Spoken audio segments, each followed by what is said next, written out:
adik-adik, ketemu lagi sama Karian. Nah, kita mau melanjutkan kitab Markus kita nih. Ini sudah di perikopnya yang ke-29 di Markus 6, ayatnya yang ke-30 sampai 34. Udah disiapin belum Alkitabnya? Ayo buru-buru siapin. Yuk, sebelum kita mulai, kita mau berdoa dulu. Lipat tangannya, tutup matanya. Bapak yang baik, terima kasih hari ini kami boleh kembali belajar firman Tuhan. Tuhan yang siapkan hati kami menjadi ladang yang subur untuk ditaburi benih firman, dan biarlah firman itu boleh bertumbuh di dalam hati kami dan kami lakukan di dalam kehidupan kami. Kami menyerahkan waktu kami sepenuhnya ke dalam tangan Tuhan. Tuhan yang pimpin, dalam nama Yesus kami berdoa dan bersyukur. Amin. Nah, adik-adik, di perikop yang ke-29 ini pasti ceritanya sudah tidak asing banget buat adik-adik, sudah sering banget dengarnya. Judul perikopnya, Yesus memberi makan 5.000 orang. Wow, adik-adik pasti sudah sangat sering mendengarnya ya. Yuk kita baca sama-sama ya, ayatnya yang ke-30 sampai 44. Agak panjang ya ini ya, tapi nggak apa-apa, kita baca sama-sama. Kemudian rasul-rasul itu kembali berkumpul dengan Yesus dan memberitahukan kepadanya semua yang mereka kerjakan dan ajarkan. Lalu ia berkata kepada mereka, marilah ke tempat yang sunyi supaya kita sendirian dan beristirahat seketika. Sebab memang begitu banyaknya orang yang datang dan yang pergi sehingga makan pun mereka tidak sempat. Maka berangkatlah mereka untuk mengasingkan diri dengan perahu ke tempat yang sunyi. Tetapi pada waktu mereka bertolak, banyak orang melihat mereka dan mengetahui tujuan mereka. Dengan mengambil jalan darat, segeralah datang orang dari semua kota ke tempat itu sehingga mendahului mereka. Lalu ketika Yesus mendarat, ia melihat sejumlah besar orang banyak, maka tergeraklah hatinya oleh belas kasihan kepada mereka. Karena mereka seperti domba yang tidak mempunyai gembala. Lalu mulailah ia mengajarkan banyak hal kepada mereka. Pada waktu hari sudah mulai malam, datanglah murid-muridnya kepadanya dan berkata, tempat ini sunyi dan hari sudah mulai malam. Suruhlah mereka pergi supaya mereka dapat membeli makanan di desa-desa dan di kampung-kampung di sekitar ini. Tetapi jawabnya, kamu harus memberi mereka makan, kata mereka kepadanya. Jadi haruskah kami membeli roti seharga 200 dinar untuk memberi mereka makan? Tetapi ia berkata kepada mereka, berapa banyak roti yang ada padamu? Cobalah periksa. Sesudah memeriksanya, mereka berkata, 5 roti dan 2 ikan. Lalu ia menyuruh orang-orang itu supaya semua duduk berkelompok-kelompok di atas rumput hijau. Maka duduklah mereka berkelompok-kelompok, ada yang 100, ada yang 50 orang. Dan setelah ia mengambil 5 roti dan 2 ikan itu, ia menengadah ke langit dan mengucap berkat, lalu memecah-mecahkan roti itu dan memberikannya kepada murid-muridnya supaya dibagi-bagikan kepada orang-orang itu. Begitu juga kedua ikan itu dibagi-bagikannya kepada semua mereka. Dan mereka semuanya makan sampai kenyang. Kemudian orang mengumpulkan potongan-potongan roti 12 bakul penuh selain daripada sisa-sisa ikan. Yang ikut makan roti itu ada 5.000 orang laki-laki. Wow, ini ceritanya kalau misalnya adik baca di kitab Injil yang lain, ada di Matius, kemudian di Lukas dan Yohanes, ceritanya hampir mirip, cuma bedanya mungkin ada yang menceritakan dari mana asalnya 5 roti 2 ikan ini ya. Tapi intinya adalah dari 5 roti dan 2 ikan ini bisa memberi makan 5.000 orang, dan itu baru laki-laki. Kalau misalnya yang datang bapak bawa istri, berarti tambah lagi 1 orang, berarti jadi 10.000. Kalau ada 1 anak di antara keluarga ini jadi 15.000. Kebayang berapa banyak orang? Ini kalau misalnya yang datang itu 1 ibu, 1 anak. Tapi kalau gimana kalau keluarga besar?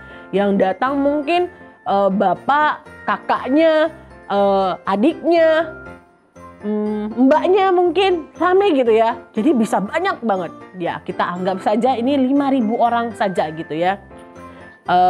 Laki-laki lagi. Bayang ya kalau laki-laki itu makannya biasanya banyak banget. Nah poinnya adalah ketika Yesus melihat orang banyak, ini kan setelah mereka mengajar kemana-mana, sudah viral kemana-mana, Yesus tetap diikuti banyak orang. Sampai capek, sampai nggak ada waktu makan. Karena semua orang berharap disembuhkan. Semua orang berharap mendapatkan mukjizat dari Tuhan. Semua orang pengen mendengarkan pengajaran yang Yesus ajarkan yang beda dari pengajaran-pengajaran yang lain gitu ya. Jadi terkenal banget sampai semua orang datang berkumpul sampai Yesus gak sempat makan sama murid-muridnya. Jadi ketika mereka sudah seberangin danau, orang itu kadang kan kapal gak cukup ya. Jadi mereka muter gitu ya, muter jalur darat dan nyampe gitu ya. Tahu nih kalau misalnya nyebrang dari titik A, nyampenya titik B, saya muter deh. Walaupun gak ada kapal, yang penting ketemu Yesus gitu kan.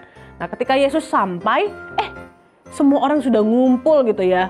Dan Yesus tergerak oleh belas kasihan. Padahal dia sendiri udah capek ya. Tapi karena hati Yesus penuh dengan belas kasih, dia gak peduli tuh sama kondisi dirinya yang capek, lapar, lelah gitu ya. Dia tetap mau mengajar orang-orang itu. Dan orang-orang itu berkumpul mendengarkan Yesus mengajar sampailah hari sudah sore, udah mau malam gitu ya. Saatnya makan malam.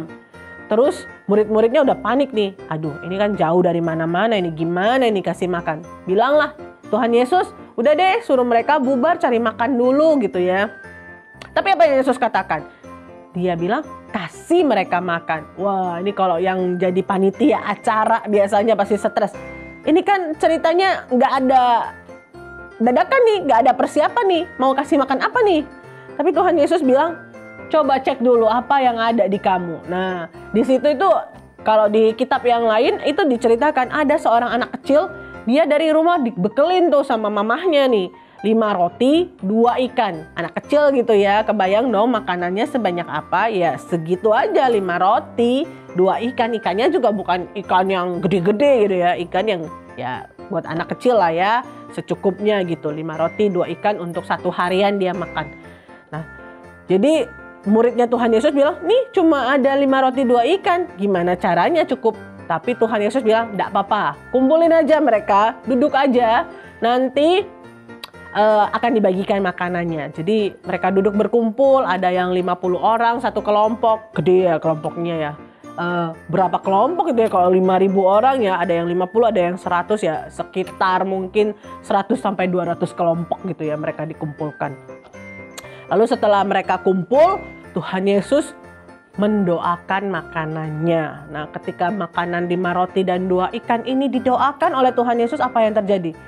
Wow, mukjizat besar terjadi gitu ya. Jadi dipecah rotinya, mungkin yang 5 roti itu dipecah kepada murid-muridnya. Murid-muridnya 5 roti kalau dipecah jadi 2 berarti jadi 10 bagian gitu ya. Jadi 10 murid bawa roti. Terus 2 ikan ini dibagi juga nih. Nah, 2 murid yang lain mungkin bawa ikan gitu ya. Dibagi nih lauknya gitu kan. Semua orang makan dengan kenyang. Ini kebayang ya, roti ini cuil. Kok nggak habis-habis ini potongannya ya. Selalu ukurannya nggak habis-habis, dipotong-potong, dipotek-potek gitu ya. Kamu ukurannya segini, terus tiba-tiba kok masih utuh. Potong lagi, kok masih utuh. Sampai akhirnya semua orang makan kenyang, termasuk pakai lauk ikan gitu ya. 2 potong nih, gua kasih sedikit dagingnya, diambil lagi, kok nggak habis-habis daging ikannya gitu. Lalu setelah semua orang udah makan kenyang, udah gitu kali ya, kenyang banget, enak gitu ya hari ini karena saking laparnya, udah sore dan ada roti dan ikan, itu enak gitu ya. Pas lapar makan, terus kenyang, dikumpulin lah sisa-sisa makan. Kan kadang-kadang kita makan suka ada lebihannya gitu ya. Dikumpulin dan ternyata sisanya 12 bakul. Itu pun cuma rotinya doang yang dikumpulin. Bayangin kalau tadi 5 roti dikumpulin, jangankan 12 bakul, 1 bakul pun gak isi penuh gitu. Terus tiba-tiba bisa jadi 12 bakul penuh. Belum lagi sisa-sisa ikan. Kalau sisa-sisa ikan yang gak dikumpulin ya, nanti bau amis gitu ya, busuk. Tapi kalau roti masih bisa dikumpulin.